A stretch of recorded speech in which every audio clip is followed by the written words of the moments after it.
Oke, terima kasih Pak Christopher Yuda. Oke, acara selanjutnya adalah sambutan pertama yang akan disampaikan oleh Ibu Ita Suryani, SOCM IKOM. Kepada Ibu, kami persilahkan. Terima kasih Bu Aci. Bismillahirrahmanirrahim. Assalamualaikum warahmatullahi wabarakatuh. Yang saya hormati Rektor Universitas Bina Sarana Informatika, yang saya hormati Warek 1 bidang akademik dan juga Warek 2 bidang non-akademik Universitas Bina Sarana Informatika.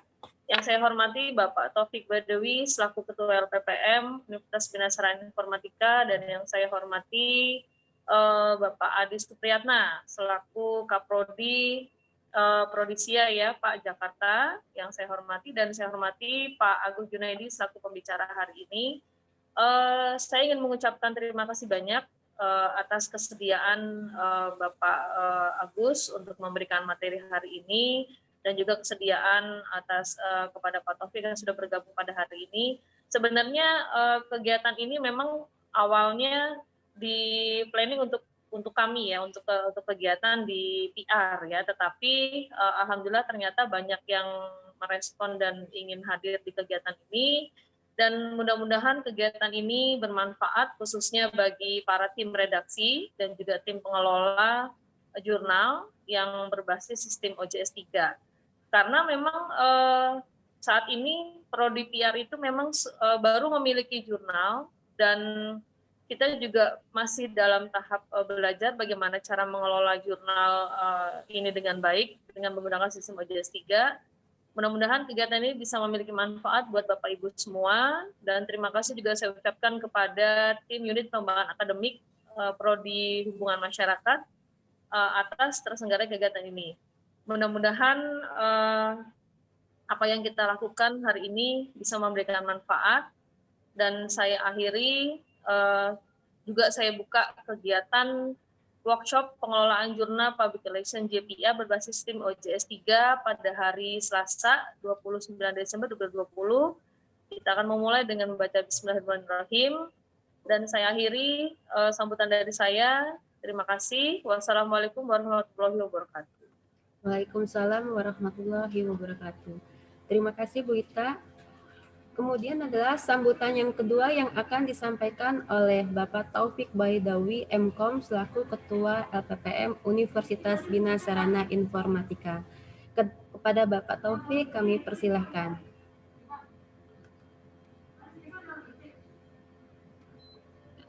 Ya, terima kasih Bu Aci. Assalamualaikum warahmatullahi wabarakatuh. Waalaikumsalam warahmatullahi wabarakatuh. Bapak Ibu sekalian, kita bisa bertemu secara virtual untuk bersama-sama kita mengikuti workshop ya, bagaimana mengelola sebuah jurnal ilmiah gitu.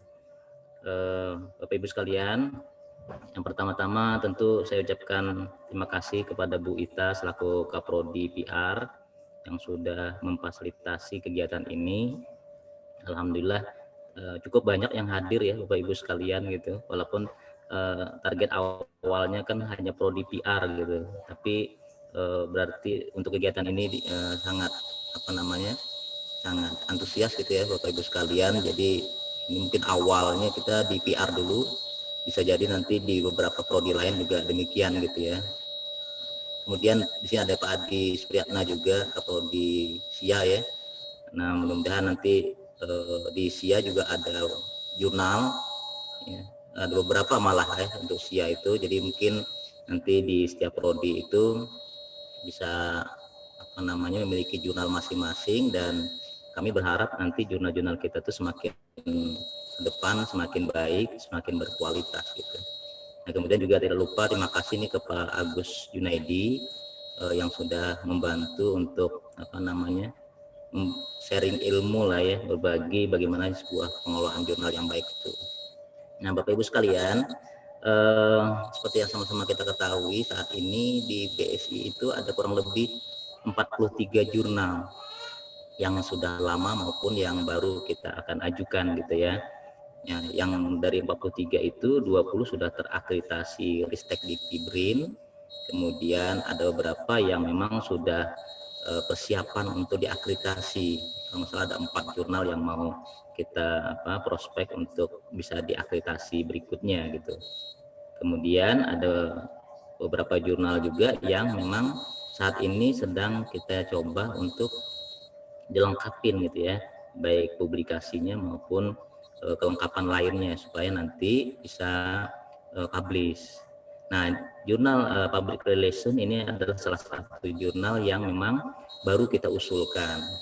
Sesuai arahan dari Pak Rektor, kemudian juga dari Bu Warek, memang setiap prodi itu memiliki jurnal sesuai dengan keilmuannya masing-masing gitu. Jadi saya sendiri melihat setiap prodi sekarang sudah hampir semuanya memiliki jurnal. Dan memang ada beberapa prodi yang akhirnya kita klaim dari jurnal-jurnal yang sudah ada itu menjadi jurnalnya prodi. Tapi secara mekanisme sebenarnya nggak ada masalah ya. Nanti pengelolaannya bisa di LPPM. Kebetulan kami di LPPM itu ada koordinator jurnalnya, jadi Pak Agus, Bu Haryani, termasuk juga Pak Sofyan Dalis. Nah, ini yang mengkoordinir jurnal-jurnal yang ada di BSI. Di samping memang di setiap SDKU juga ada jurnal-jurnal yang dikelola oleh unit-unit LPPM yang ada di PSDKU. Jadi ini sebenarnya sinergi ya antara LPPM sama Kaprodi.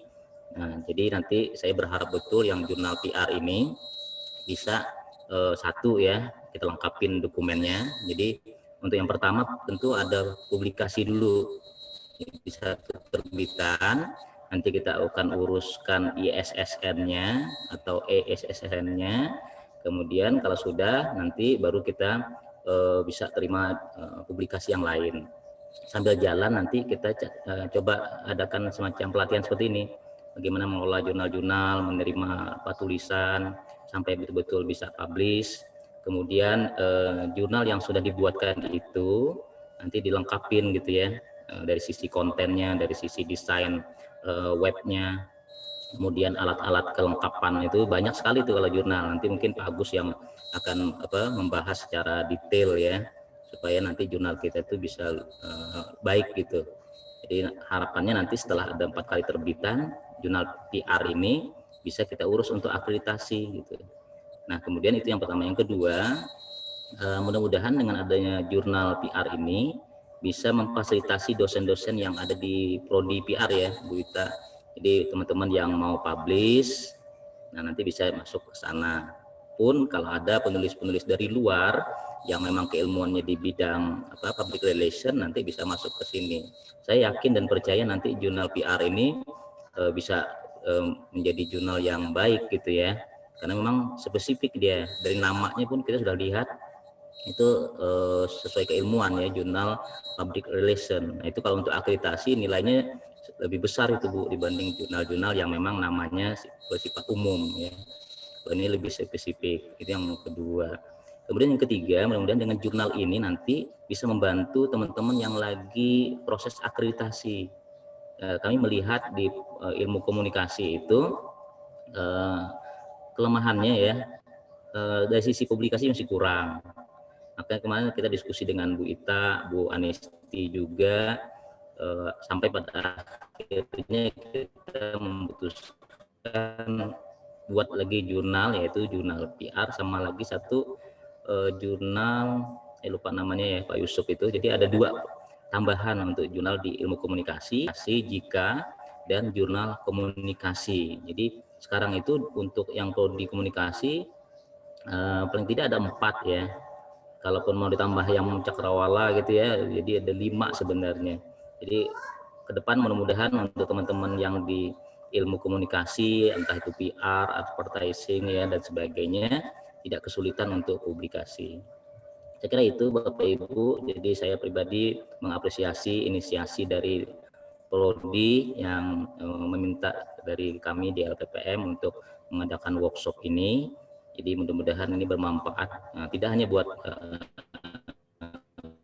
prodi, tapi juga buat kami di LPPM, ya paling tidak bisa mengurangi gitu ya beban kerja di unit jurnal LPPM. Kemudian saya lihat juga ada beberapa pengelola jurnal dari prodi lain. Nah, ini juga alhamdulillah bisa bergabung. Mudah-mudahan ada manfaatnya. Nanti ya kalaupun nanti ada yang kurang Bapak Ibu, kami di tim insya Allah siap mendukung, membantu sampai nanti Bapak Ibu bisa menerbitkan ya publikasi dosen sesuai dengan rule-nya gitu. Saya kira itu dari saya lagi terima kasih, kemudian selamat mengikuti workshop, ya semoga sukses semuanya buat kita ya. Dari saya demikian, assalamualaikum warahmatullahi wabarakatuh. Waalaikumsalam warahmatullahi wabarakatuh. Terima kasih Pak Taufik.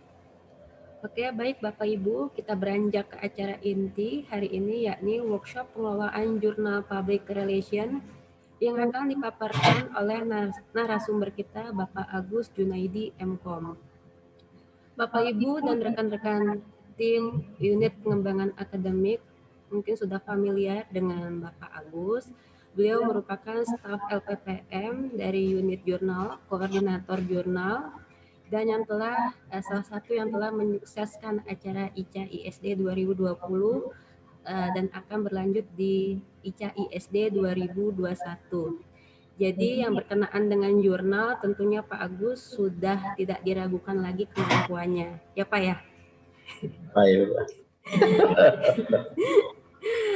Oke, untuk mempersingkat waktu silahkan Pak Agus untuk memaparkan workshop pengelolaan jurnal public relation.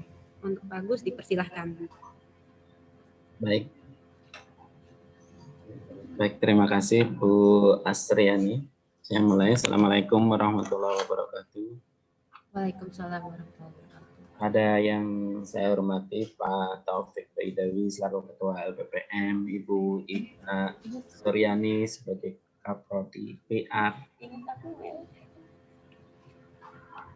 Di acara ini nanti kita sifatnya workshop saja Bapak Ibu. Kalau misalnya nanti ada yang mau ditanyakan, silahkan diinterupsi aja. Slide saya nggak masalah ya, karena sebelumnya kita juga sudah pernah acara seperti ini.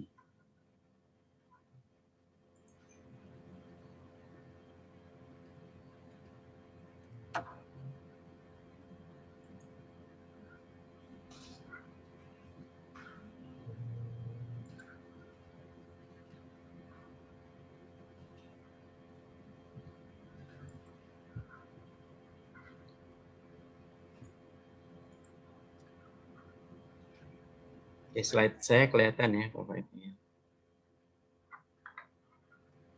Kelihatan Bu? Siap, kelihatan Pak. Oke, untuk workshop editor jurnal, terutama untuk yang hari ini, saya diminta oleh Prodi Public Relation ya, nama jurnalnya JPR atau Jurnal Public Relation. Nah, secara garis besar peran yang ada di dalam jurnal, nah yang pertama adalah penulis, ya. Karena jurnal tanpa penulis juga nggak jadi jurnalnya. Ya. Kemudian ada editor, nah editor nanti bertanggung jawab mulai dari penerimaan naskah sampai dengan penerbitan. Jadi yang paling berkontribusi di jurnal itu adalah editor. Kemudian ada reviewer yang bertanggung jawab untuk mereview isi atau substansi dari artikelnya. Kemudian yang berikutnya adalah jurnal manager. Jurnal manager itu bertanggung jawab terhadap manajemen OJS-nya. Kalau OJS-nya down, nah itu tugas jurnal manager ya. Saya mulai dengan submission artikel. Ini kita sebagai penulis ya. Jadi saya sambil skip saja Bapak Ibu karena di sini kita sebagai editor. Nah, untuk penulis nanti mulai dengan register, mengisi kolom yang disediakan. Bedanya dengan di OJS 2 dan 3 itu ada di given name dan family name. Kalau di OJS 2 ada nama depan, nama tengah, nama belakang. Nama depan dan belakangnya wajib diisi, kalau yang tengah nggak wajib. Tapi kalau di OJS 3, itu namanya bisa kita letakkan saja di given name, keseluruhan nama, walaupun namanya panjang. taruh aja di given name semuanya, nggak masalah. Atau boleh dipisah di given name sama family name. Jadi boleh ditulis semuanya di given name, atau boleh dipisah di family name-nya. Kemudian affiliation diisi dengan perguruan tingginya, dan country diisi dengan negara. Kemudian email, username, dan password. Untuk username boleh diisi semua karakter ya, semua karakter. Password juga minimal 8 karakter. Kalau bisa passwordnya jangan 1, 2, 3, 4, 5, 8, 6, 7, 8 ya. Passwordnya yang agak rumit. Kemudian pilihannya nanti ada 2 di sini, silahkan di checklist semuanya.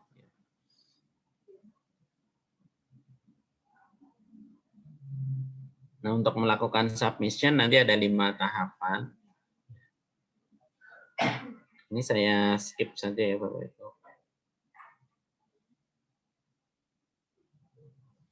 Nah, kemudian kita mulai dengan editor. Proses editorial di OJS 2 dan 3 itu secara garis besar sama, tapi ada sedikit perbedaan ya. Di istilah ya Bapak. Kalau di OJS 2 kita kenal 4 tahap ya, dari mulai penerimaan artikel, kemudian review, editing, publish. Jadi ada 4. Tapi kalau di OJS versi 3 itu nanti dikembangkan lagi. Jadi penerimaan artikel, kemudian review. Nah, editing itu nanti istilahnya ada copy edit, kemudian ada publish ya, sebelum copy edit dan publish. Secara garis besar OJS workflow-nya seperti ini. Jadi author submit, kemudian editor review artikel. Nah, di posisi saat editor review artikel, itu artikel boleh kita langsung reject Bapak Ibu. Karena misalnya yang pertama tidak sesuai scope, misalnya jurnalnya bahas public relation tadi, tapi dia submitnya di bidang ilmu komputer misalnya. Nah, itu kita nggak usah lihat lagi Bapak, langsung kita reject. Kemudian kalau naskahnya sudah sesuai, scope-nya sesuai, template-nya sesuai, kita serahkan ke peer reviewer. Jadi yang akan mereview naskahnya. Kemudian peer reviewer nanti akan memberikan rekomendasi apakah artikelnya diterima atau ditolak. Nah, kalau peer reviewernya atau reviewernya memberikan rekomendasi ditolak, ya nanti kita sebagai editor juga tinggal memberikan status rejected ya, atau decline. Nah, kalau diterima, berarti ada tahapan lagi, tahapan untuk copy edit. Copy edit itu biasanya kita memberikan header, footer, nomor halaman untuk artikelnya. Terus, nah kalau sudah selesai copy edit, masuk ke tahapan publishing atau penerbitan. Nah, setelah waktunya sampai, ya misalnya terbitan di bulan April. Jadi artikel sudah kita masukkan semuanya ke terbitan yang ada di April. Nah, begitu nanti bulan April kita tinggal klik publish. Jadi semua artikelnya prosesnya sudah kita lakukan di depan. Nah, tugas dari editor atau dewan penyunting itu biasanya ada 3 bagian di sini. Yang pertama editor in chief, itu ketua editornya, ya. Kemudian editor, kemudian ada section editor. Nah, di jurnal yang saya kelola di Widya Cipta, itu kita punya banyak editor dari perguruan tinggi lain. Jadi yang editorin itu enggak hanya saya, Bu Nurfi, terus satu lagi Bu siapa namanya? Nah, yang dari BSI itu ada 12 editor Jadi dari perguruan tinggi lain itu 9. Nah, biasanya kalau dari perguruan tinggi yang lain, saya letakkan sebagai section editor. Jadi nanti kalau jurnal CPR punya editor dari perguruan tinggi lain, ya nggak masalah, lebih bagus ya. Jadi letakkan saja di section editor. Kenapa? Karena kalau kita letakkan sebagai editor, nanti dia akan melihat semua artikel yang masuk, Bapak Ibu. Jadi kalau dia misalnya editornya semau-maunya, nanti kita repot. Jadi kalau kita letakkan saja di section editor, nanti dari editor kita yang di UPSI, serahkan saja ke section editor yang dari perguruan tinggi lain. Jadi yang section editor nanti fungsinya nggak bisa melihat semua artikel yang masuk, kecuali artikel yang diserahkan ke section editornya. Itu kira-kira Bapak Ibu. Jadi kalau nanti menerima editor dari perguruan tinggi lain, letakkan saja di section editor. Kemudian tugasnya, saya bagi 2 saja di sini. Yang pertama sebelum penerbitan dan sesudah penerbitan. Nah, untuk yang sebelum penerbitan, nanti editor kan menerima naskah dari penulis. Kemudian kalau review kita, artikelnya kita review dulu, apakah sudah sesuai scope tadi, kemudian sesuai template, sesuai ketentuan penulisannya, kemudian kutipan dan daftar referensinya sesuai dengan format, biasanya pakainya APA ya Bapak Ibu. Sudah sesuai dengan format belum? Nah, kalau sudah sesuai semuanya, kita serahkan ke reviewer atau ke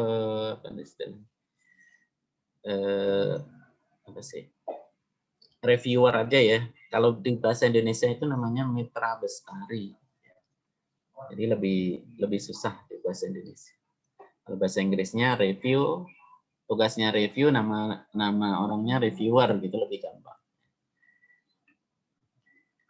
Kemudian artikel akan direview ya.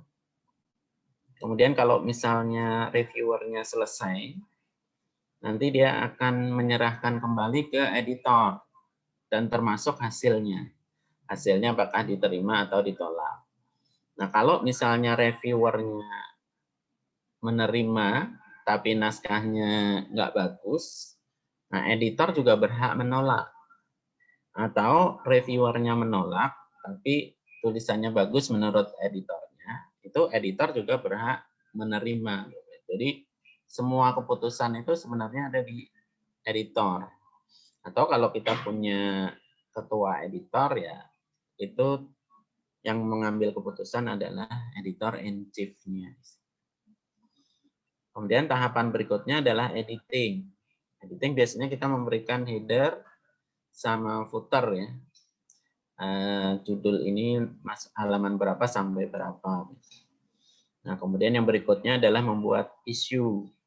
Karena nanti artikel ini mau kita terbitkan di isu atau di terbitan volume berapa, nomor berapa, bulan apa, tahun berapa. Nah, kemudian kalau sudah sesuai semuanya, kita tinggal terbitkan. Tinggal satu kali klik aja, publish. Atau terbitkan umum kalau di bahasa Indonesia.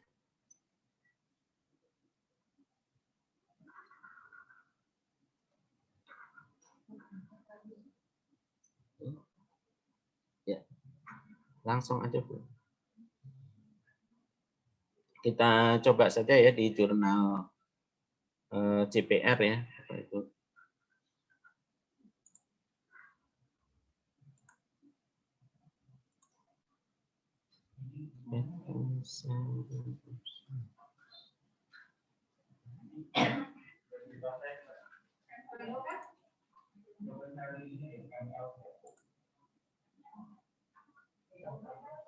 Ada yang share semua window nggak?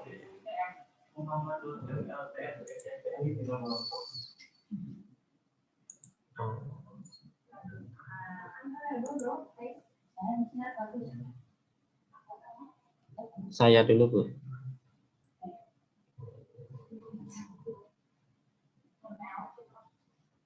Yang semua window ada nggak ya?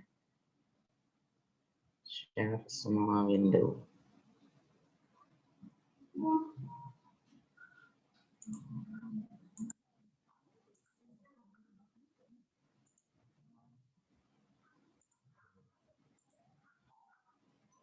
Nah, ini jurnal CPR ya. Alamatnya di jurnal.bsi.ac.id/index.php/jpr. Nah, kemudian saya login. Untuk di menu login sini ada beberapa menu ya. Yang pertama dashboard, kemudian profile. Di Bapak Ibu mungkin administrasi nggak ada. Kemudian logout. Nah, di dashboard ini kelihatan ya. Nah, di menunya kalau kita hanya sebagai author, menunya hanya submission saja. Tapi kalau sebagai editor ada issue, setting kemungkinan nggak ada ya. User role, tool, statistik, dan admin. Nah, untuk melihat apakah sudah ada artikel yang masuk atau belum, bisa kita cek di unassigned atau di all active. Jadi unassigned berarti artikel yang sudah masuk tapi belum kita apa-apakan gitu. Jadi belum kita terima atau belum kita tolak. Kemudian kalau all active, semua artikel yang sudah masuk baik yang diterima dan ditolak.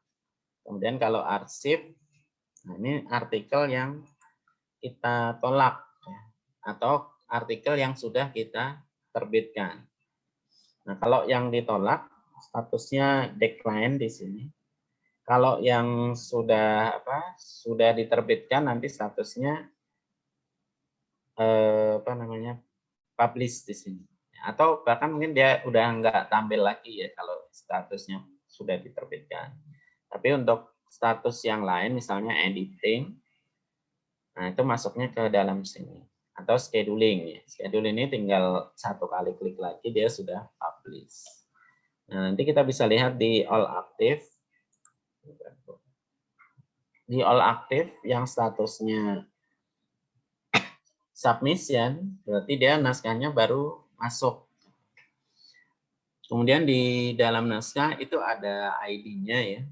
Biasanya saya kalau nanya ke penulis, nomor ID-nya berapa? Kalau dia ingat. Kalau nggak ingat biasanya judulnya atau namanya. Jadi kita kalau ditanyain sama penulisnya, biasanya kalau nggak nanya ID-nya berapa, atau judulnya atau namanya siapa, atau bahkan alamat emailnya juga bisa. Nah, nanti tinggal kita klik saja di judulnya. Yang masuknya paling baru, dia ada di paling atas ya, Bapak Ibu. Atau yang masuknya paling lama, dia paling bawah. Nah, ini artikel di submit oleh Veranus. Judulnya ini pemberitaan DPR dan seterusnya. Nah, nanti untuk melihat artikelnya, tinggal diklik saja judulnya. Nah, kemudian kita download.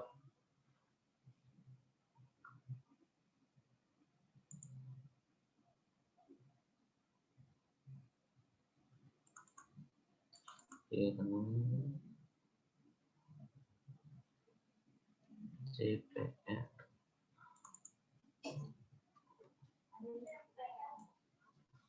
Nomor 157.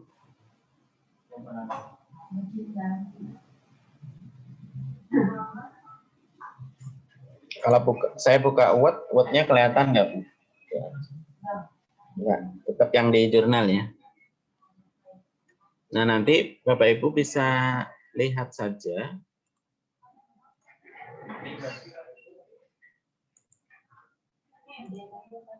Ya.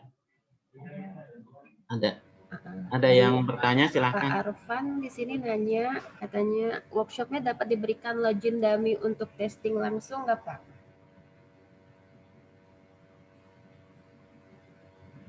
Boleh Pak Arfan kalau mau nyobain. Pak Arfan waktu itu sepertinya udah deh Pak. Belum bagus. Jadi kan waktu itu bagus, izin bagus. Iya Pak. Silakan. Jadi waktu itu kan Pak Agus menyarankan untuk saya bikin sendiri tuh Pak. Nah, bikin sendiri kayaknya agak kan hak aksesnya kan dibatasi tuh Pak kalau bikin regis sendiri kan. Nah, maksud saya diberikan akun dummy Pak. Jadi kita bisa nanti sebagai sebagai editor dan juga sebagai reviewer, gitu kita bisa mempelajari juga gitu. Pak Arfan login-nya di mana? Di jurnal apa? Nanti saya langsung rubah Pak.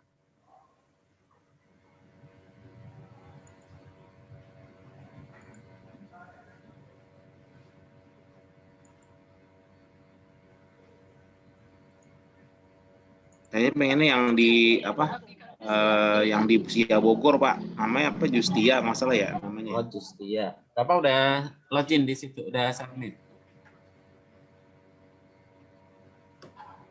Justia belum Pak, saya gunakan yang Pak Agus sarankan kemarin tuh. Saya belum masuk ke Justianya karena linknya belum dapat saya. Kemarin di jurnal apa Pak? Saya pindahkan langsung.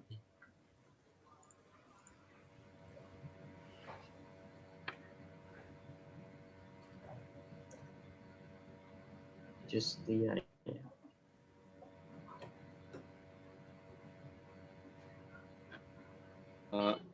Langsung aja deh Pak, saya minta linknya Pak, nanti saya coba masuk dulu ke Justia deh. Siap.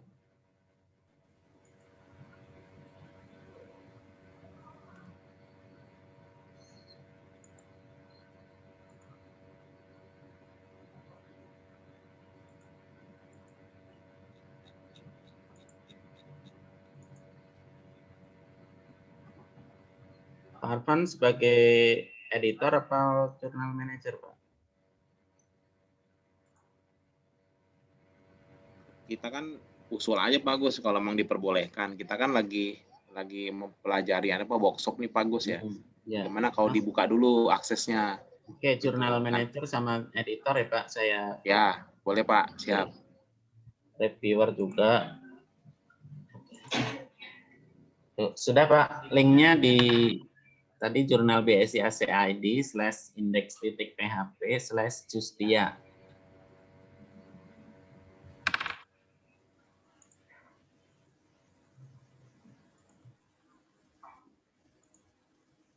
Saya tulis sini ya Pak.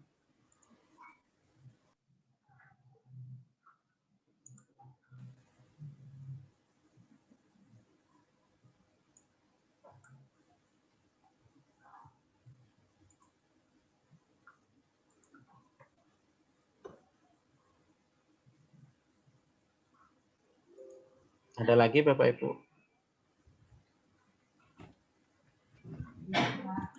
Ya. Share-nya nggak ada yang full window ya Bu?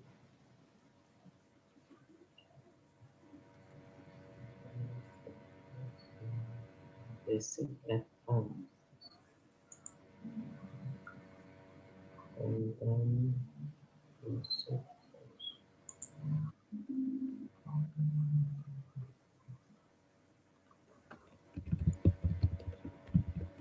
Oke, saya lanjut lagi ya.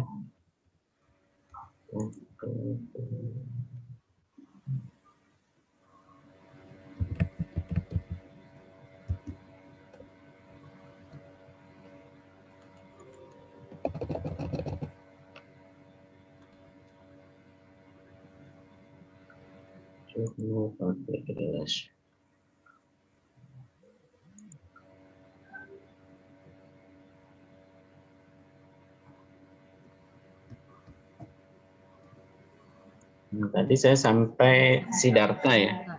Siddhartha. Setelah kita download, kita cek apakah formatnya sudah benar, ketentuan penulisannya benar, dan seterusnya. Nah, kalau sudah, tinggal kita assign. Kita bisa juga lihat pre-review discussion-nya. Nanti kalau mau menggunakan bahasa Indonesia, silakan diubah ke bahasa Indonesia. Ya. Comment for the editornya bisa kita lihat di sini. Ini biasanya penulis suka maksa nih, mohon dimuat di jurnal edisi semester ini gitu ya. Itu komentar untuk editornya. Itu boleh saja. Tetapi semua haknya itu ada di editor, mau diterima atau ditolak. Kemudian setelah kita cek semuanya sudah benar, silahkan kita assign atau kita tugaskan. Assign. Nah, editornya nanti siapa yang mau yang mau mengeditorkan atau mengeditorin artikel ini siapa? Misalnya saya tunjuk Bu Asriani. Asriani, kalau mau dikirim email silakan checklist, kalau enggak masalah. Tinggal diklik OK. Atau tunjuk editor, section editornya tadi. Section editor biasanya kalau di jurnal saya itu yang orang di luar, yang home base-nya bukan di BS. Nah, nanti setelah kita tugaskan ke editor yang lain, nanti editor yang lain bisa melihat menunya seperti ini. Jadi menu send to review, apakah mau kita kirimkan ke reviewer atau langsung kita terima tanpa melalui proses review. Nah, ini saya gunakan ketika mau terbitan 1, volume 1 nomor 1 seperti kemarin jurnalnya Imtekno ya, punya Bu Evi atau punya Pak Ahmad Setiadi, reputasi. Nah, itu karena untuk akreditasi dari prodi lain. Nah, ini saya masuknya ke accept and skip review, jadi tanpa melalui proses review. Tapi ini sebenarnya kurang bagus untuk akreditasi jurnal kita nantinya. Tapi karena kebutuhan akreditasi, ya saya pakai ini sementara. Ya. Untuk selanjutnya, nanti ini jangan sampai kita klik ya Bapak Ibu. Jadi tetap harus melalui proses review yang benar. Nah, kalau sudah kita assign, nanti Bu Asri bisa melihat menu ini. Terus nanti kita tinggal tugaskan ke reviewernya siapa. Jadi send to review. Yang kita review artikelnya yang ini atau bukan yang ini. Maksudnya begini, di dalam review artikel itu ada 2 model atau 3 model. Nanti secara garis besar ada 2. Yang pertama namanya blind review. Yang kedua namanya double blind review. Kalau blind review artinya reviewer nanti bisa melihat siapa yang nulis artikel. Jadi penulisnya nggak kita hapus.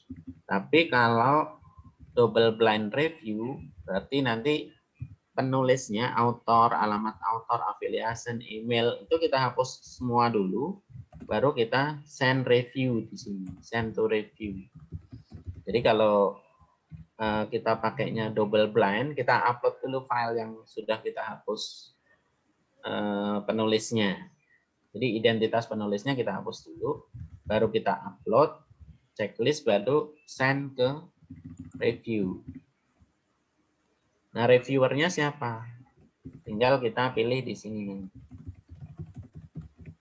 Nah, proses review ini bisa berkali-kali tergantung dari kualitas jurnal. Ya. Makin bagus, proses reviewnya bisa berkali-kali. Ada yang sampai 5 kali, ada yang sampai 7 kali. Jadi kalau Bapak Ibu nanti submitnya jurnal orang, reviewnya sampai 10 kali ya biarin aja, nggak apa-apa. Berarti itu jurnalnya bagus Bapak Ibu. Jadi jangan ngedumel ya. Jadi kalau reviewnya berkali-kali berarti jurnalnya bagus. Nah, ke review. Nah, nanti kita tinggal tambahkan reviewernya siapa.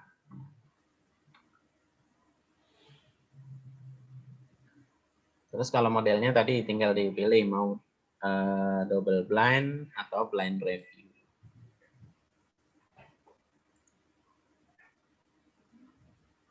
Ini reviewernya belum ada ya Bu Aji? Oh, belum masuk. Nanti siapa Bu yang dijadikan sebagai reviewer di jurnal CPR? Yang luar apa yang dalam, Pak? Yang dalam dulu aja. Ada Bu Intan, ada Bu Ita, ada Bu Vivit. Nah, saya coba lihat dulu di role-nya ya. User. Bu Intan. Bu Intan dan Bu Devi, Pak. Bu Ita masih ada kan? Bu Ita managing ya, kalau nggak salah. Devi aja Pak, Bu Devi, atau Bu Intan. Bu Devi atau Bu Intan. Bu Intan ya. Saya editor. Ya. Bu Intan. Ini reviewernya saya checklist ya. Nanti coba ke Bu Intan.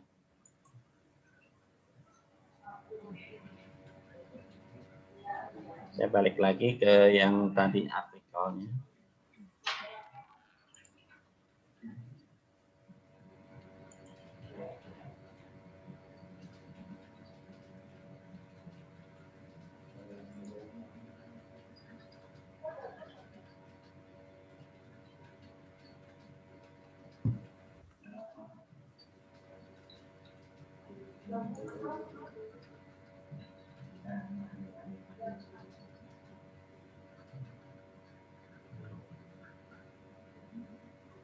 Nah, untuk mengirimkan ke reviewer, nanti Bapak Ibu bisa kirimkan emailnya ya, tapi biasanya udah otomatis ya.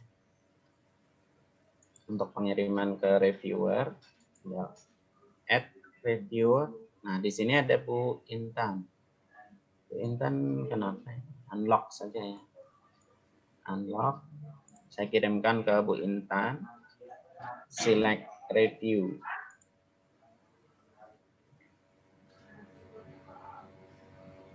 Nah, modelnya mau double blind atau blind. Kalau double blind tadi kita hapus dulu. Jadi naskahnya kita hapus dulu, identitas penulisnya. Kalau enggak kita hapus identitas penulis, kita pakainya blind saja. Blind add reviewer. Kalau enggak mau ngirim email ini silahkan di checklist, tapi kalau mau ngirim email enggak usah di. Add reviewer.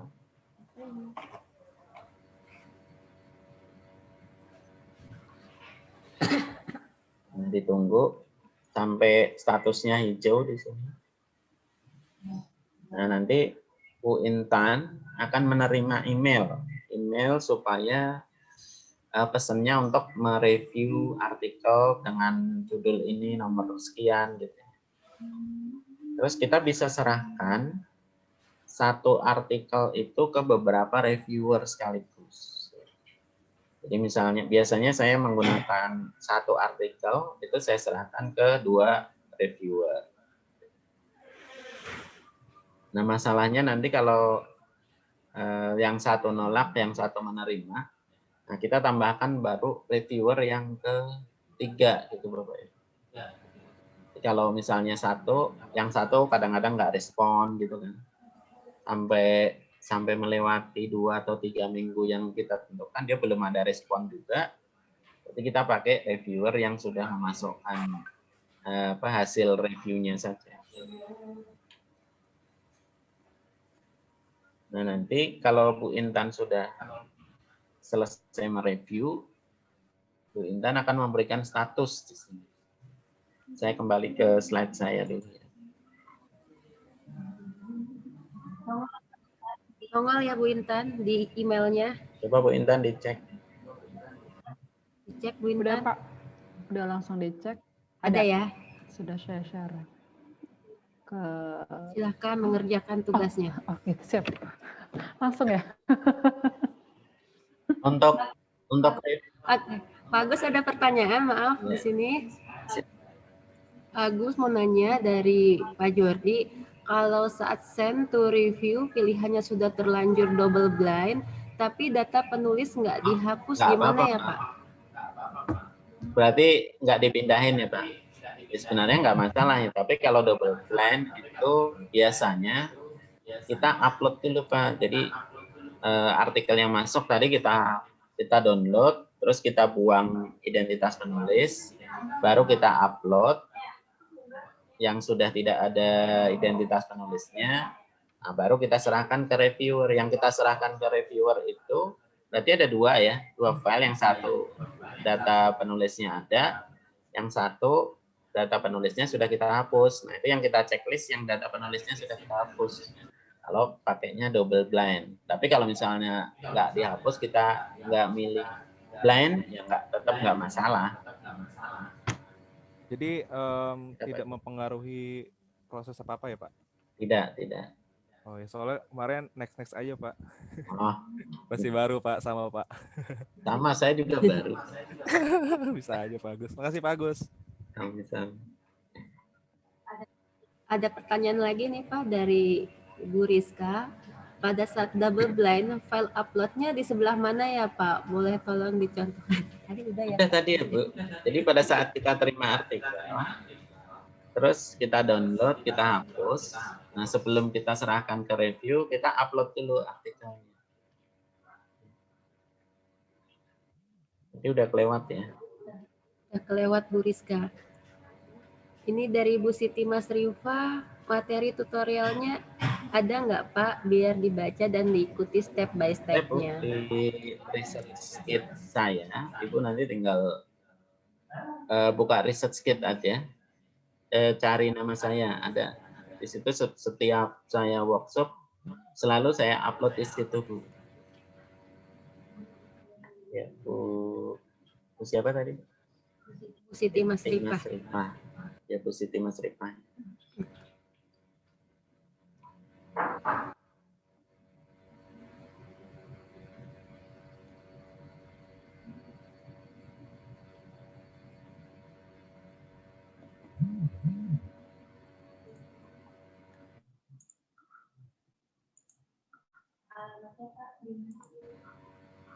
Mungkin bisa ditulis Pak Agus di sini alamatnya, diketik di sini.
Ini yang waktu acara dari LPPM itu link research kit.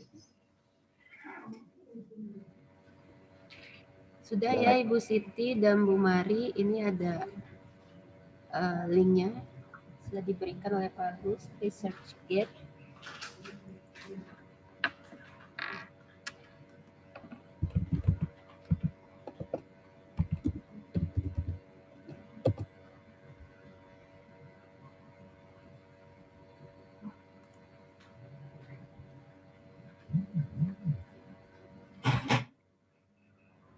Oke. Untuk sampai proses review sudah ya? Sudah, lagi di review sama Bu Intan, Pak. Saya sambil nunggu hasil dari Bu Intan. Nah, kemudian pada saat kita menentukan template Bapak Ibu, di dalam template itu harus lengkap seperti ini. Ya. Jadi ada judul sirahan, ada judul jurnalnya apa, nama penulisnya siapa, kemudian jenis naskah. Jenis naskah itu naskah diterima kapan, direview kapan, disetujui kapan, itu jenis naskah. Kemudian ada keywords, ada sistematikanya. Biasanya kita pakainya IMRAT ya, introduction, method, result, and result, kemudian decision. Kemudian ada email korespondensi, biasanya kita letakkan juga di atas ya, setelah nama penulis, afiliasi, email. Kemudian ada judul artikel, afiliasi, alamat institusi. Nanti diusahakan lengkap, ada afiliasi penulis itu biasanya dari prodi, kemudian universitasnya, kemudian alamatnya di mana, dan negaranya kalau bisa kita cantumkan sebagai negaranya. Takutnya nanti jurnal kita jadi jurnal internasional, jadi yang menulis tidak hanya dari Indonesia. Kemudian ada abstrak, ada copyright. Copyright biasanya ada di masing-masing penulis ya copyrightnya. Kemudian status akreditasi, ISSN, DOI, dan license. Nah, sisi license itu nanti dari kita aja. Untuk pengurusan ISSN, jurnal harus punya, kalau yang kita ajukan ya, elektronik, itu harus sudah ada tayangan minimal 1 edisi, kemudian dalam 1 edisi itu minimal ada 5 artikel. Nah, baru kita bisa mengajukan ISSN. Kemudian kalau dari DOI, nanti dari DOI, dari LPPM saja Bapak Ibu. Jadi Bapak Ibu nggak usah ribet ngurusin DOI-nya gimana, tapi nanti dari kita aja, karena DOI ini bayar Bapak, itu 1 artikel $1. Jadi tagihan kita itu kurang lebih setahun itu 12 jutaan untuk DOI. Bu Intan sudah selesai Pak untuk dieditnya? Sudah. Kalau sudah berarti ada email ke Bu Aci juga seperti ini. Belum Email Pak saya. Agus, belum. Email saya. Sebentar ya Pak. Bu Asriani. Kenapa Pak? Ada email masuk ke Ibu berarti. Jadi ada pemberitahuan dari reviewer ke editor bahwa reviewernya telah menyelesaikan proses review. Biasanya editornya dapat email. Jadi editor yang ditunjuk kan Bu Aci. Oh iya. Ada Ibu? Enggak ada Pak.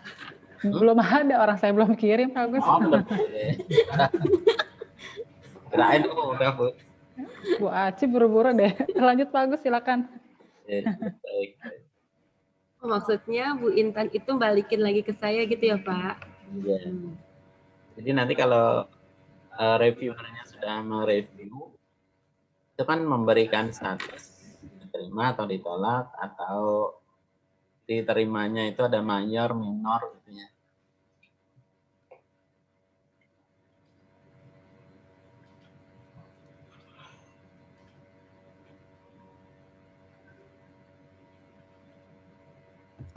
Tadi sudah ya menugaskan ke reviewer. Oh iya, untuk jurnal yang bagus, Bapak Ibu, itu dia menyediakan fasilitas form untuk reviewer. Jadi nggak standar, biasanya selama ini kita pakai komentar yang ada di Microsoft Word gitu ya. Kita komen. Nah, itu kurang bagus ternyata. Nah, asesor jurnal itu biasanya minta disediakan form review. Jadi kita sebaiknya juga bikin form review.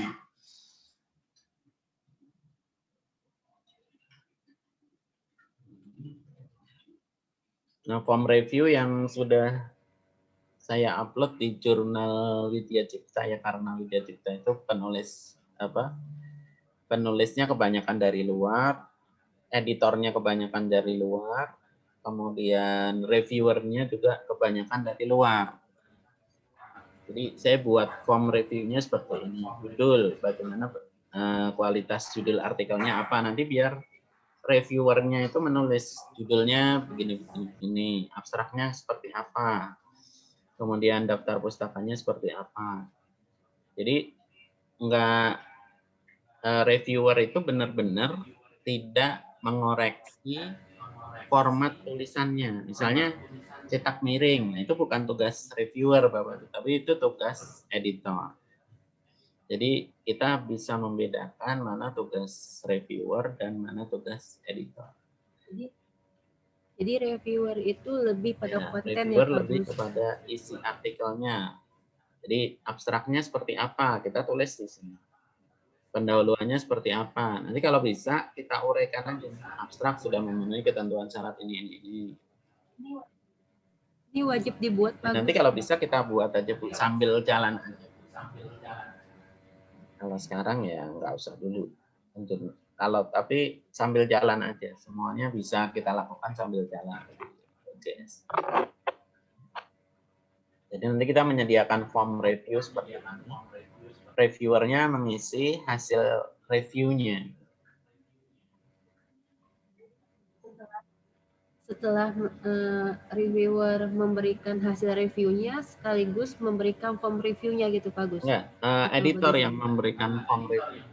Jadi pada saat kita sudah buat form review, nah kita tinggal pilih aja review formnya ada atau enggak seperti ini. Kalau kita sudah bikin, tinggal kita sertakan aja.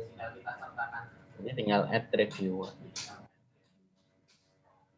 Nanti di reviewernya itu menerima form review, ya tampilannya kira-kira seperti inilah. Jadi judulnya bagaimana, terus daftar pustakanya seperti apa. Ini keputusannya boleh kita sertakan di form review atau enggak juga enggak masalah, karena di OJS-nya nanti juga ada pilihan untuk diterima atau ditolak, atau diterima dengan revisi. Ini kalau yang OJS 2 ya. Kalau yang OJS 3 formatnya bentuknya seperti ini. Kalau yang OJS 2 seperti ini.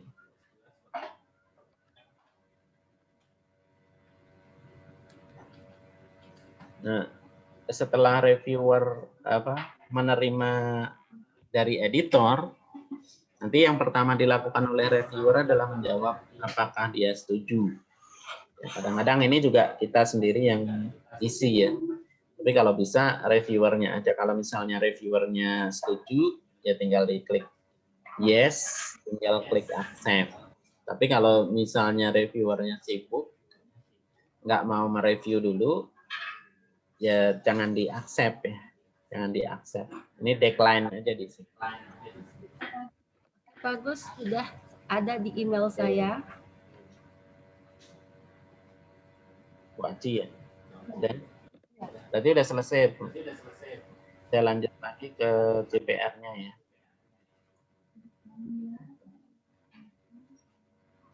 Saya stop dulu. Ini ada 2 email ya Pak? Nanti Bu Aji, emailnya yang pertama tadi menyerahkan ke reviewer. Atau, ya. Oh ya, menyerahkan yang ke reviewer, yang kedua dan dari Bu Intan ya. Melakukan review. Jadi ada 2 email yang diterima. Kalau emailnya aktif, enak Bapak. Tapi kalau misalnya seperti dulu yang di UJS itu nggak aktif, nggak tahu pemberitahuan emailnya itu nggak ada.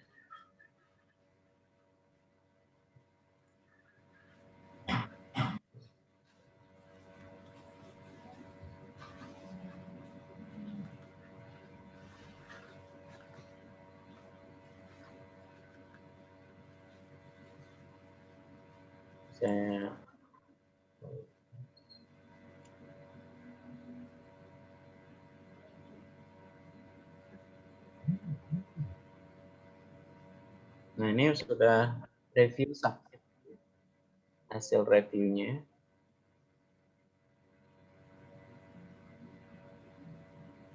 tinggal kita lihat hasil reviewnya di sini, read review. Nah, tadi Bu Intan sudah komplit rekomendasinya revision required. Terus hasil reviewnya, ini rekomendasinya. Ini editor boleh memberikan rating misalnya bintang 5 atau bintang 4 gitu ya. Bu Intan saya kasih bintang 5 ya. Gojek ya Pak. Terus kalau sudah Itu tinggal, fungsinya buat apa Pak Gus? ini biasanya kalau reviewernya cepat mengembalikan gitu, terserah Ibu aja. Ini sama kayak Ibu naik Gojek, nah Gojeknya diberi bintang berapa? Memuaskan berarti ya Pak. Nah, Kan kita ada reviewer dari luar gitu Pak, berarti kan kita juga harus tahu gitu nanti. Jadi ya, nanti kecepatan salah satunya ya Pak untuk memberikan bintang itu ya Pak. Biasanya 2 minggu ya. Nanti tergantung setting OJS ya. Kalau yang di sini sepertinya saya setnya 2 minggu, kalau enggak 3 minggu ya, saya lupa. Maksimal tuh Pak. Kalau sudah lewatin atau kalau misalnya 2 hari sebelum tanggal jatuh temanya dia belum ngirim juga ya, di resend aja email. Tapi kalau enggak, misalnya dia enggak peduli gitu, ya diganti aja reviewernya, kalau enggak ditambahkan reviewer. Kalau misalkan kita ngasih ke reviewer dalam waktu 1 hari reviewer balikin lagi, itu nggak apa-apa Pak? Nggak apa-apa Bu. Tapi Ibu jangan langsung diproses hari itu juga. Prosesnya nanti aja seminggu kemudian. Biar histori tanggalnya itu kelihatan di OJS itu, artikel submit, artikel review kapan, artikel itu kelihatan. Jadi nanti biasanya pas diatasi asesor itu lihatnya di situ. Kalau misalnya artikel submit hari ini, review hari ini, publish hari ini, nah itu malah meran. Oke. Oke, ini saya lanjutkan. Kita beri rating reviewernya, kemudian confirm. Nah, tahapan untuk proses review berarti ini sudah selesai ya. Nanti kalau mau round kedua juga boleh request revision. Mau round 2, mau round 3 terserah. Berapa kali proses review. Nanti tinggal di new report.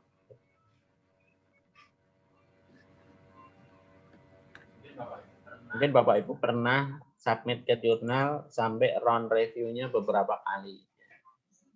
Itu tergantung jurnalnya juga. Kalau misalnya 1 kali udah selesai, nggak masalah.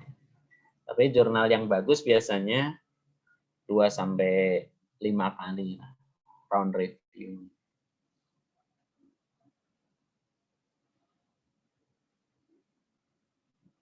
Terus kalau misalnya revision required,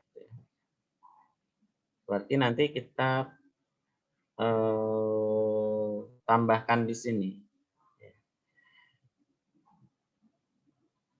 Hasil revisinya bisa berupa catatan saja, seperti yang tadi saya tampilkan di slide, atau bisa juga kalau misalnya dia upload, ya boleh juga ya.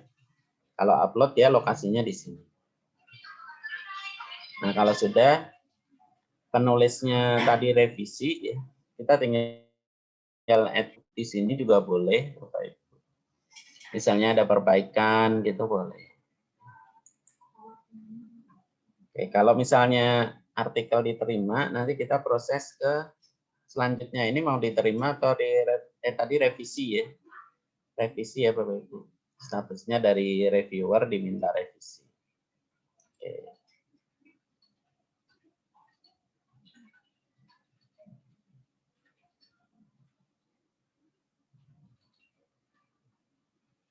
Nah, kalau diminta revisi, kita pilih di sini ya. Request revision. Our decision revision required. Kalau ada file yang di-upload, boleh juga tinggal di checklist. Misalnya yang ini tadi. Terus record editorial decision. Ini ngirim email ke penulisnya ya. kirim email ke penulis, record.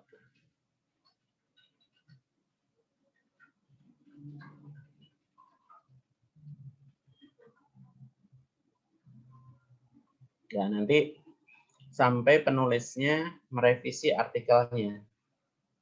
Nanti baru kita setelah penulisnya revisi, masuknya ke kolom sini, ke proses revision. Nanti penulisnya upload file di sini. Nah, kalau sudah upload file, baru kita beri keputusan. Keputusan accept submission. Berarti artikelnya sudah diterima. Itu untuk kalau kita pakai satu round saja. Kalau beberapa round ya bisa berulang-ulang proses di sini. Nah, kalau sudah kita accept.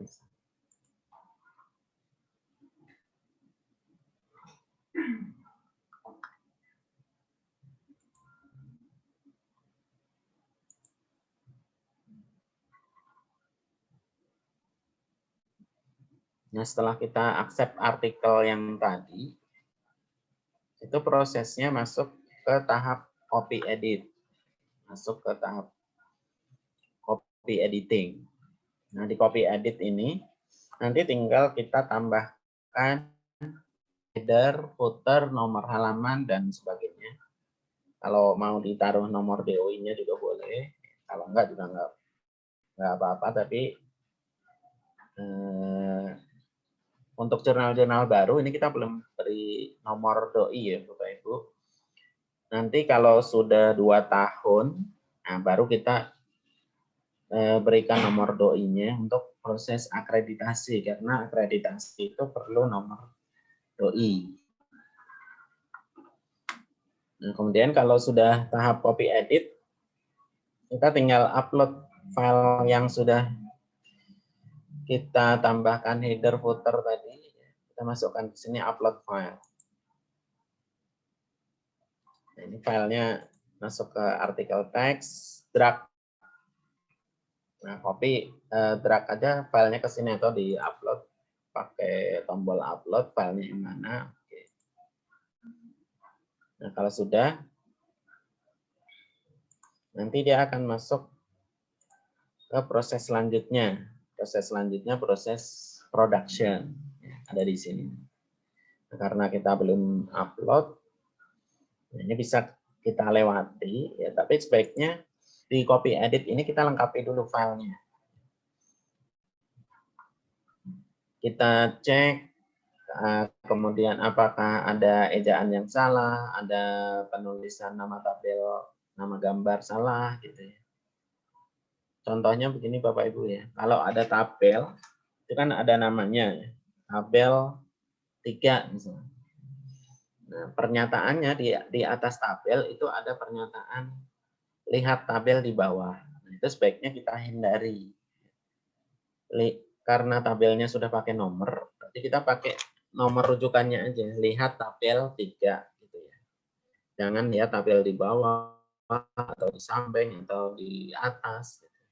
Sebaiknya kata-kata seperti kita hindari. Kemudian di setiap tabel atau gambar juga ada penjelasannya. Setelah tabel harus diberikan penjelasan. Dalam tabel 3 tersebut jumlah ini sekian. Ya, harus ada penjelasan. Di gambar juga begitu Bapak Ibu. Jadi harus ada pada tabel atau pada gambar 4. Gambar 4, gambarnya itu harus diberikan penjelasan juga.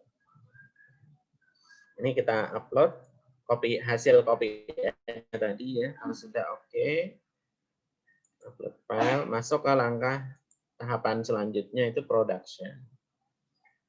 Di production kita cek lagi, biasanya kalau di ODS 2 itu ada namanya tahapan proofreading. Jadi proofreader kalau di dalam bahasa Inggris biasanya dia ngecek ejaan, grammar. Itu kalau masih ada yang salah, editor yang benerin. Misalnya ada di yang harusnya dipisah tapi digabung, itu di tahapan sini production. Nah, kalau sudah, Di-upload juga, upload file untuk production-nya. Ya, hasil file terbaru setelah dari copy edit tadi. Kalau masih ada perubahan, kita upload lagi di production. Nah, kemudian setelah production selesai, kita masuk publication, schedule for publication. Nah, di proses schedule for publication ini, kita masukkan, ini prefix nggak usah kita isi, otomatis tampil ini ya. Ini mungkin di metadatanya penulisnya nggak ngisi. Jadi di metadata sini harus biasanya terisi abstrak, judul itu biasanya udah muncul. Kalau metadata yang masuk oleh penulis itu lengkap. Kemudian di kontributor, ini semua penulisnya harus dicantumkan di sini. Kalau jumlah penulisnya 3, berarti di kontributornya juga harus ada 3 penulis di sini. Ini pengalaman ya Bapak Ibu. Kita di editor itu biasanya dikomplain sama penulisnya. Kan saya kenapa munculnya cuma 1. Itu sering gitu. Padahal itu sebenarnya kalau penulisnya waktu submit dia masukkan semua itu enggak ada masalah. Tapi karena penulisnya mungkin belum tahu atau gimana ya. Nah, nyalahinnya ke kita, ke editor. Padahal itu sebenarnya tugas author. Jadi editor cuman cek aja. Kalau misalnya ada yang belum ditambahkan di sini, Bapak Ibu silakan tambahkan aja. Daripada nanti dikomplain di belakangan kan nggak enak. Jadi tambahkan aja kontributornya siapa lagi penulisnya di sini. Nah, kemudian di metadata, di keywords, ini biasanya juga langsung muncul kalau penulisnya sudah melengkapi ya. Metadata itu tool, kemudian keywords, abstract, terus penulis, itu semuanya ada di metadata. Terus galai, nah hasil PDF yang kita upload di sini ini PDF artikel yang nanti kita publish. Itu masuk di kolom atau di menu galai sini. Di galai, sama pilihnya galai labelnya PDF, biasanya kita uploadnya PDF. Kemudian URL path-nya ini nggak usah diisi kalau path-nya atau link-nya ada di dalam jurnal ini. Ya, tinggal disimpan. Terus masukkan artikelnya biasa. Dipilih artikel teks. Masukkan artikel PDF-nya yang ada di sini. Ini saya nggak usah masukkan ya Bapak. Buat contoh.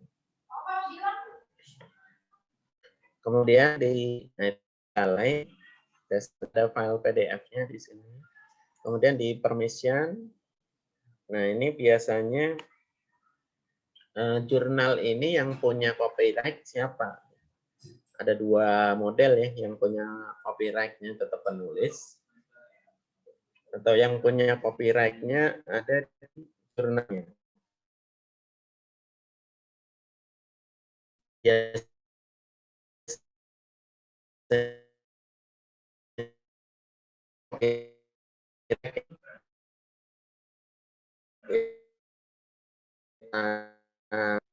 kita enggak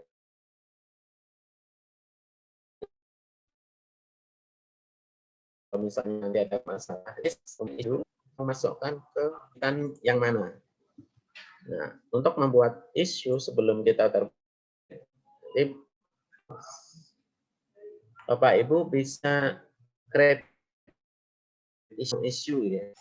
Ini kita kembali lagi ke menu issue di sini. Pilih future issue. Ya, sebelum kita menerbitkan, kita harus bikin isunya dulu. Tapi ini udah ada ya Bu Aji. Udah ada isu future ya. Volume 1 nomor 1 2020 April 2020. Jadi kalau mengisi isu Itu nanti seperti itu.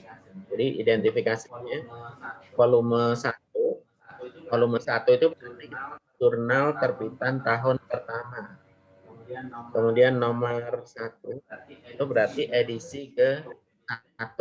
Ini jurnal yang ada di UPSI itu dalam 1 tahun menerbitkan 2 kali. Jadi nanti di tahun pertama ini ada 1. Kemudian volumenya nanti ada 1 dan 2. 1 ini di bulan April, 2-nya di bulan Oktober. Kemudian tahunnya 2020. Nah, kemudian untuk title-nya biasanya kita isikan April bulan dan tahunnya ya. Untuk description-nya nggak usah kita isi dulu, cover image-nya juga nggak usah, URL-nya nggak usah, langsung disimpan. Nah, nanti setelah kita buat future issue, nah ini nanti kita masukkan artikel-artikel yang sudah selesai proses tahapan production tadi ke sini. Kita masukkan ke sini. Saya kembali lagi ke submission ya. Yang all aktif tadi ada di tahap production nomor 157. Suara saya putus-putus. Enggak, Enggak. jelas Pak. Ini tahapannya dia nanti di dalam tahapan copy edit nomor 157.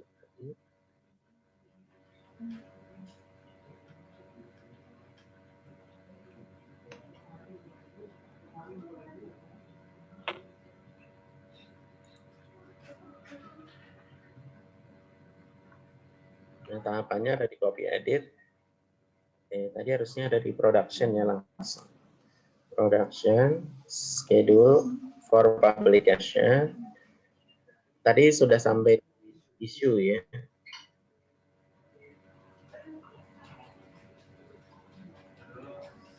Terus halamannya kita tentukan, kita isi halaman berapa sampai berapa. Jadi nanti pada saat kita publish di artikelnya itu di bawah PDF-nya ada nomor halaman.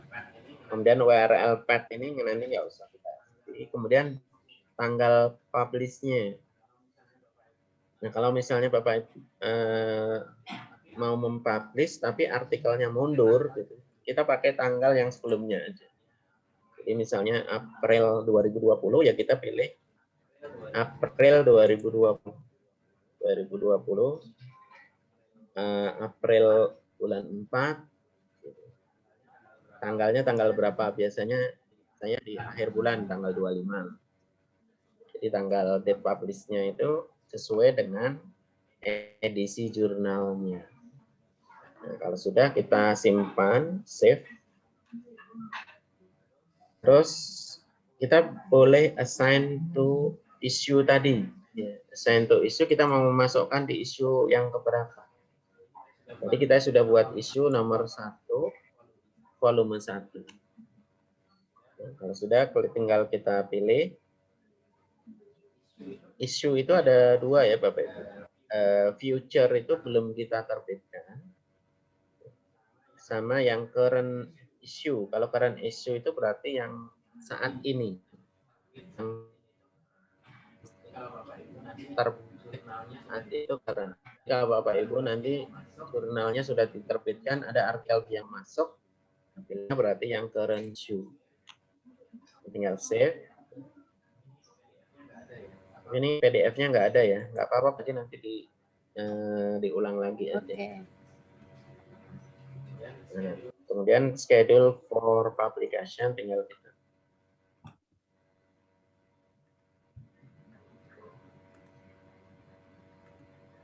Nah sekarang kalau kita lihat di issue, di future issue-nya 2 artikel. Kalau tadi kan 1 ya Bapak Ibu.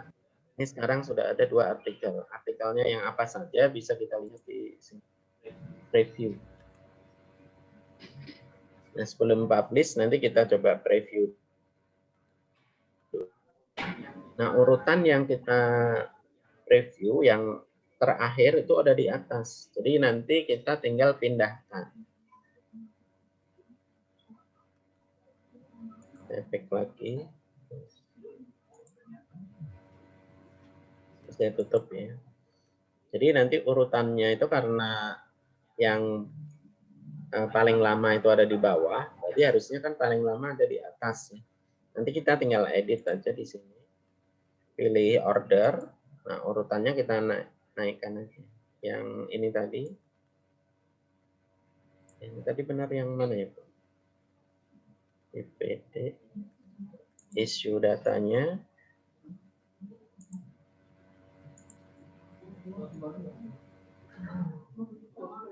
Nah, ini kita atur urutannya aja. Tinggal ditarik aja, pilih menu order, tarik, selesai. Jadi kalau kita preview lagi nanti urutannya, nah yang pertama, yang kedua, yang terakhir.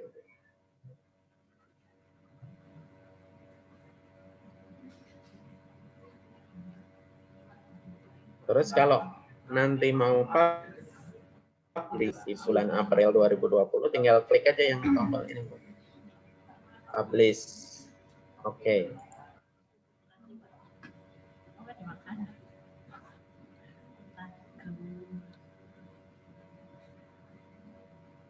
Tunggu sebentar.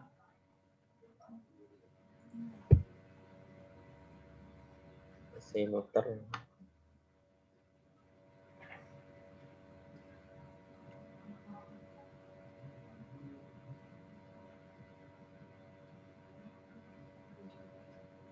Lama.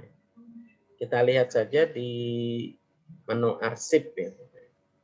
Jadi kalau kita pakai, saya pakai halaman baru aja.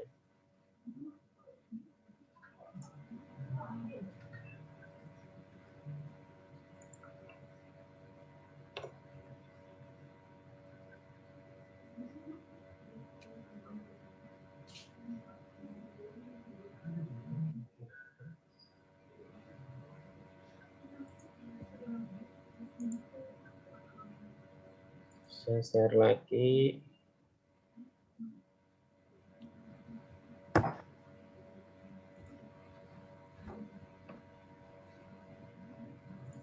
Yang ini kelihatan Ibu Aci ya? Kelihatan, Pak. Nah, ini sudah ada 2 artikel yang publish di sini. Jadi current issue, kalau tadinya future issue, kalau kita sudah klik publish, berarti dia akan jadi current issue. Berubah sendiri ya, Pak? Ya.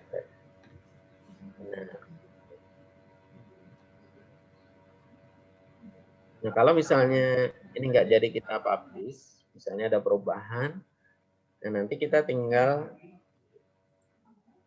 unpublish.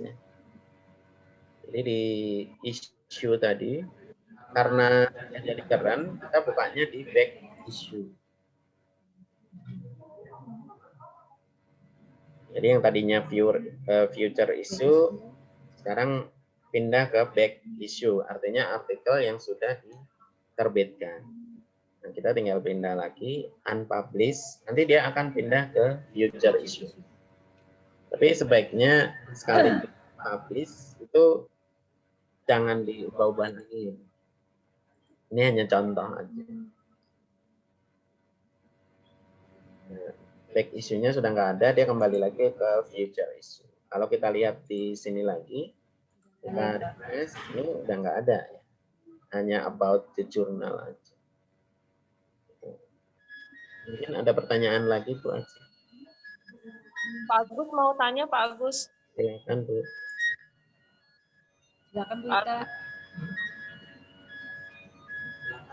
Silakan Bu. Untuk input reviewer dari luar, ini bagaimana ya Pak? Saya cek namanya memang belum ada ya. Kalau dia terserah Ibu nanti. Ibu bisa mendaftarkan dia nanti dengan membahas. Ibu buatkan akun atau penulisnya sendiri yang ngisi formnya. Maksudnya reviewernya sendiri yang ngisi form? Ya, jadi reviewer itu register dulu. Registernya kan sebagai author atau nggak usah diisi boleh. Nanti Ibu checklist sebagai reviewer. Tapi Biasanya seperti apa, Pak? Biasanya reviewer itu Kalau- mereka yang edit sendiri atau kita yang handle? Kalau saya reviewernya yang saya suruh input, Bu. Takutnya dia kita isikan orang bikin ngisi form aja males, apalagi review. Kalau saya mikirnya begitu. Oh, berarti kita yang handle ya? Nah, jangan yang ngisi formnya. Reviewer Nanti Ibu sendiri tinggal kita. ubah role-nya. Kira-kira begini Bu, sebentar saya contohkan. Coba kayak apa, Pak? Coba. Nah misalnya tadi Bu Intan Ibu ke menu user and pilih user ya. Ah, Nah nanti siapa yang sudah daftar di sini? Nah Ibu tinggal lihat yang mau menjadikan reviewer siapa. Misalnya Bu Asriani jadi Bu Asri itu ya. bukan yang dari luar, Pak, reviewer yang dari kampus luar. Di sini udah ada belum Bu? Belum Belum ada, ada. Pak. Belum. Berarti Bu Ita, reviewer dari luar itu harus register dulu, begitu ya Pak? Begitu, mendingan register aja Bu. Jangan. Itu register aja ya di linknya JPR ya. Ya, Ibu boleh juga menambahkan di sini add user. Iya, Ibu maksud boleh- saya kalau kita menambahkan gimana? Ini pilih menu add user saja. User ya. Add user. Nah, kemudian Ibu isi aja biasa. Nanti Ibu pilih generate password. Jadi pada saat penulisnya menerima email, kemudian dia klik, nah nanti dia ngisi passwordnya, ngerubah password. Kemudian pilih more user details. Nah, nanti di sini diisi semuanya. Terus kalau sudah,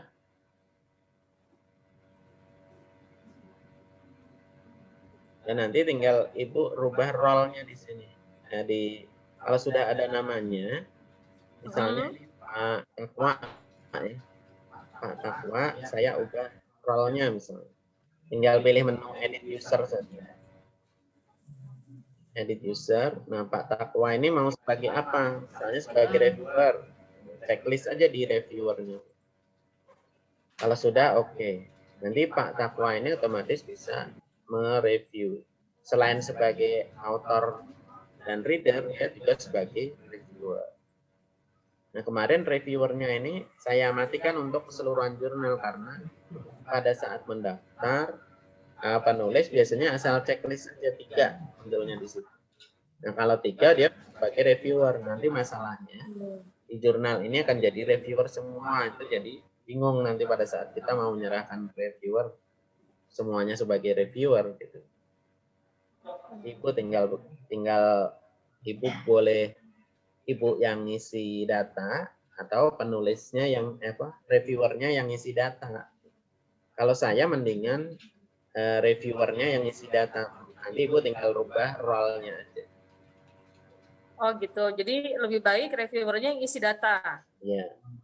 Register dulu tadi ya Pak Ya, Agus ya. register sebagai penulis atau sebagai reader. Ya, register awal berarti di link yang JPR ya Pak ya? Ya, di link JPR. Ya, oke. Ya, Soalnya Pak. takutnya begitu, Bu. Suruh ngisi aja nggak mau, apalagi review. Ya, makasih Pak Agus. Udah lagi, Bapak Ibu. Agus yang tadi bisa dibalikin lagi Pak Takwa Pak Agus. Pak Takwa. Ya. Berarti bukan review lagi ya, Bu. Nah, ini saya checklist lagi. Berarti tinggal di role-nya aja ya, edit user ya Pak Agus Ini ya. menu role aja, di edit user role.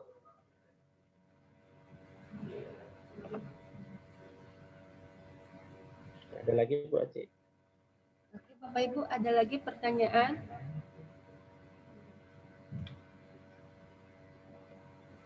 Ada lagi yang ingin ditanyakan?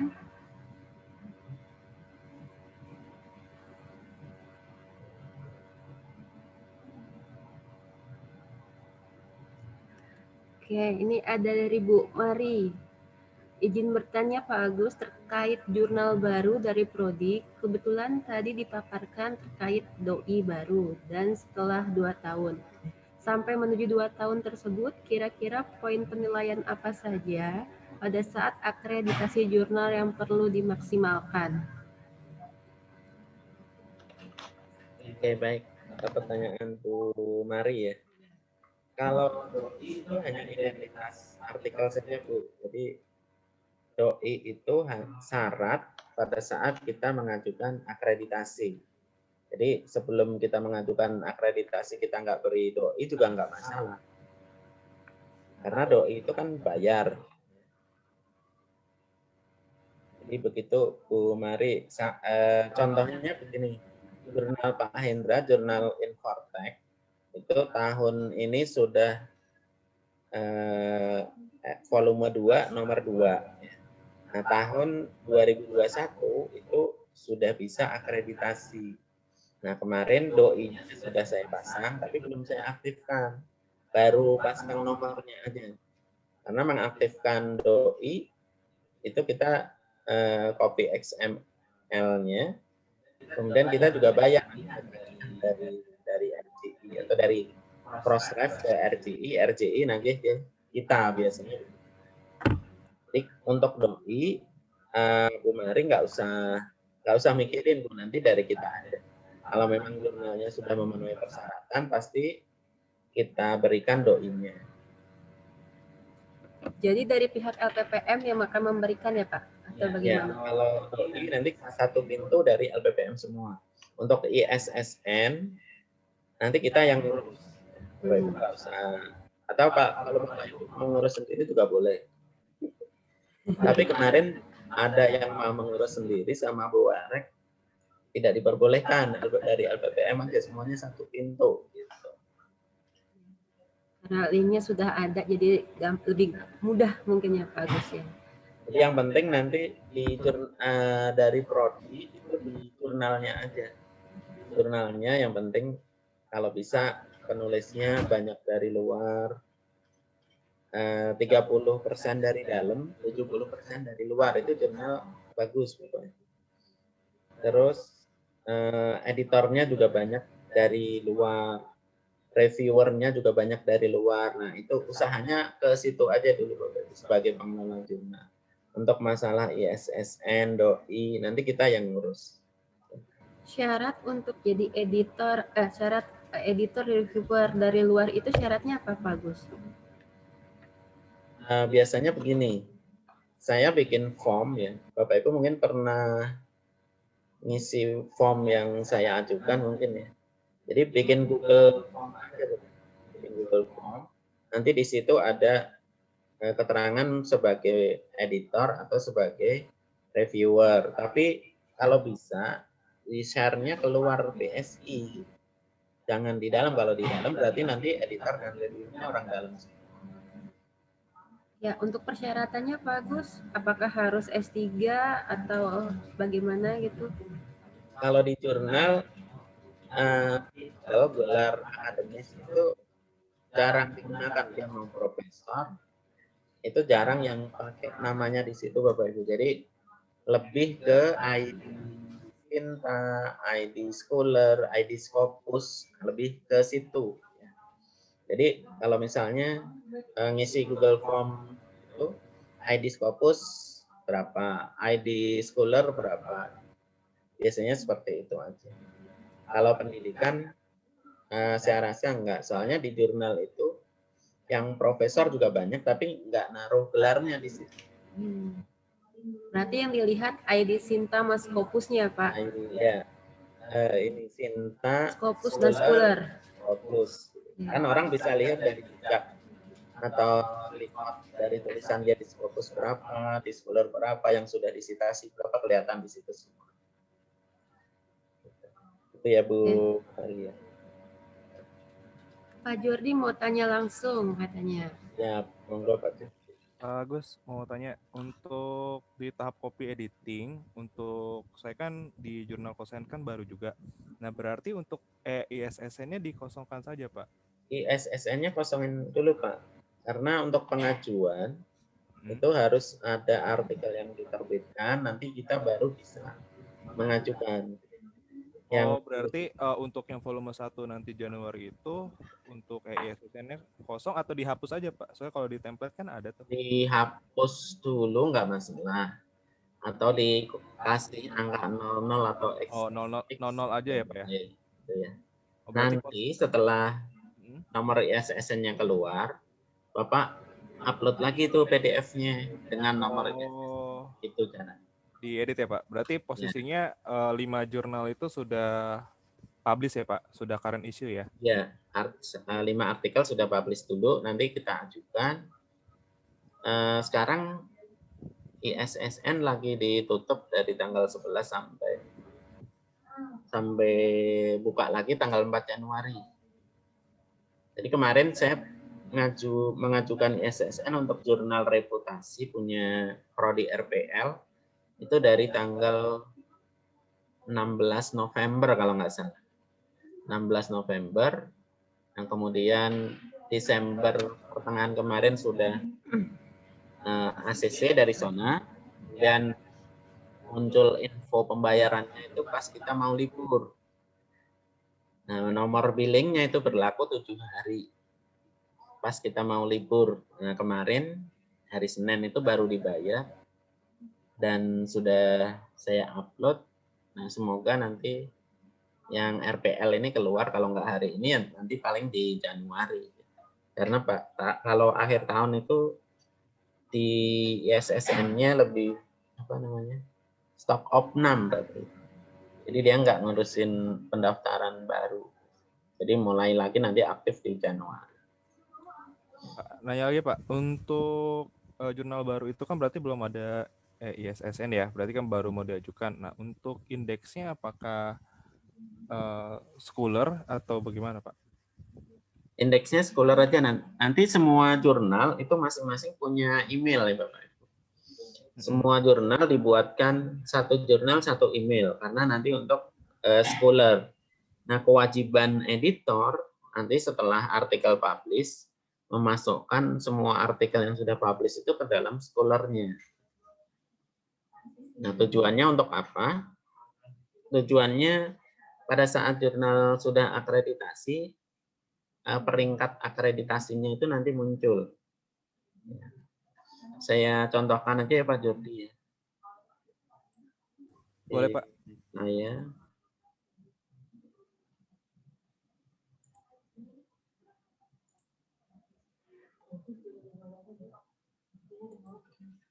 oh ya.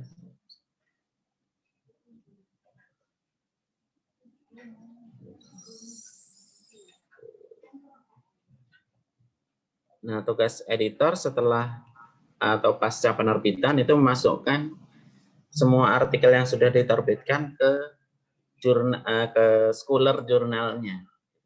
Jadi masing-masing jurnal itu nanti punya email. Nanti email juga kita yang ngurus Bapak Ibu, kita yang mintakan. Kalau Bapak Ibu sudah siap, kita pasti mintakan email untuk jurnal karena untuk Scholar ini. Nah, setelah kita masukkan, nanti nyambungnya di sini, di Sinta. Kalau Bapak Ibu lihat GS atau Google Scholar dokumen Bapak Ibu, kalau ada peringkatnya seperti ini, berarti dia sudah masuk Sinta peringkat 5, Sinta peringkat 4. Nah, kalau yang minus seperti ini berarti dia belum akreditasi. Atau bisa juga sudah terakreditasi, tapi editor jurnalnya tidak memasukkan ke dalam Scholar-nya. Itu yang menjadi kendala. Nanti penulisnya juga kasihan.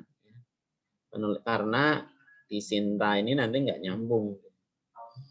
Nah, kembali lagi ke sini peringkat yang tadi kita input. Kalau misalnya kita punya publikasi di jurnal Sinta peringkat 5, misalnya punya 1, nah nanti ada nilainya di Sinta. Tapi kalau Bapak Ibu artikelnya banyak tapi tidak terakreditasi semuanya, nggak masuk semuanya ke sini. Akhirnya BSI-nya juga rugi. Ya.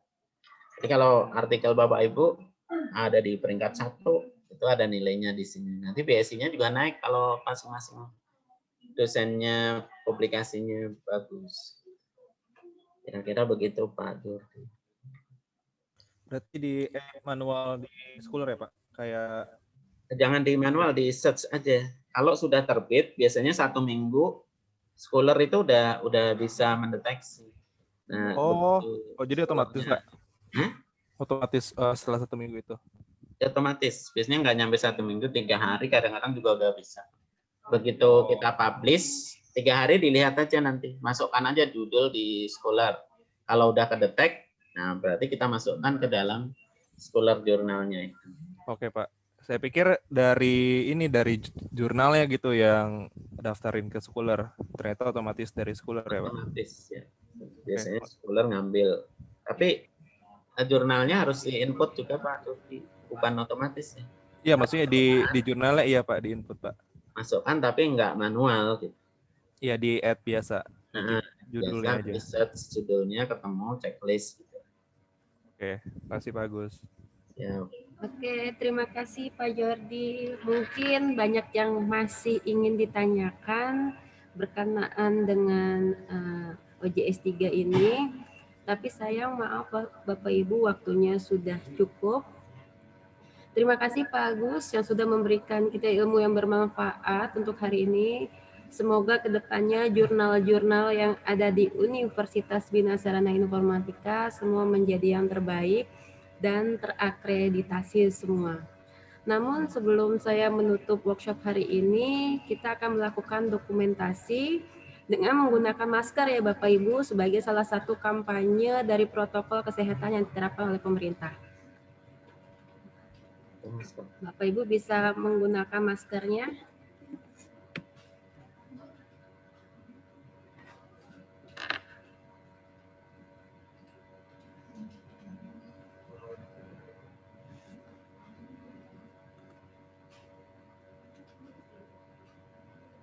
Oke, siapa yang men-screenshot? Boleh saya screenshot ya Bu? Oke. Oke, siap-siap dulu ya. Oke, maskernya boleh dipakai dulu Bapak Ibu semuanya.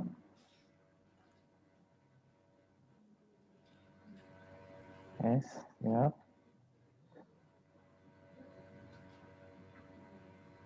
Untuk slide pertama, siap-siap dulu. Saya screenshot 1, 2, 3. Selanjutnya untuk slide 2, siap-siap. 1, 2, 3. Oke, terima kasih Bapak Ibu. Saya kembalikan lagi ke Bu Aci.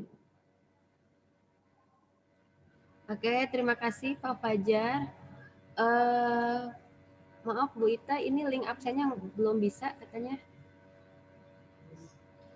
Ya Pak Fajar, minta tolong dibantu Pak Fajar link absennya. Oke, sambil menunggu.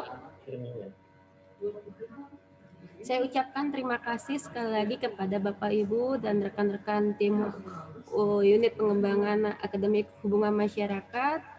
Semoga ilmu yang kita terima hari ini dapat bermanfaat untuk kita semua. Selamat siang. Wassalamualaikum warahmatullahi wabarakatuh. Waalaikumsalam warahmatullahi wabarakatuh.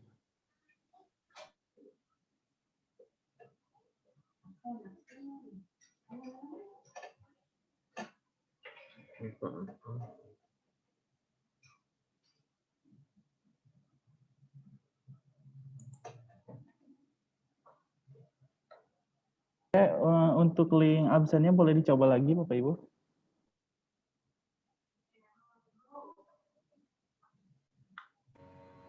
Belum nongol Pak Fajar. Caranya bilangnya apa? Ya, silakan Bapak Ibu bisa diisi link absen kehadirannya. Coba di restart lagi linknya. Oke, sudah bisa Pak Fajar.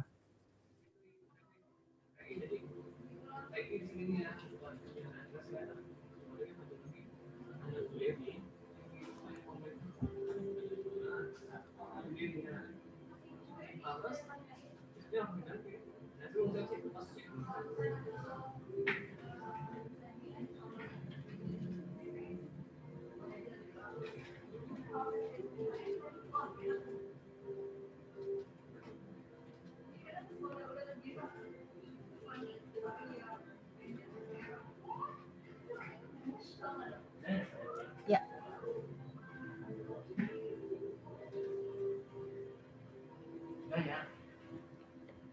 Oke, terima kasih sekali Bapak Ibu. Saya end meeting ya.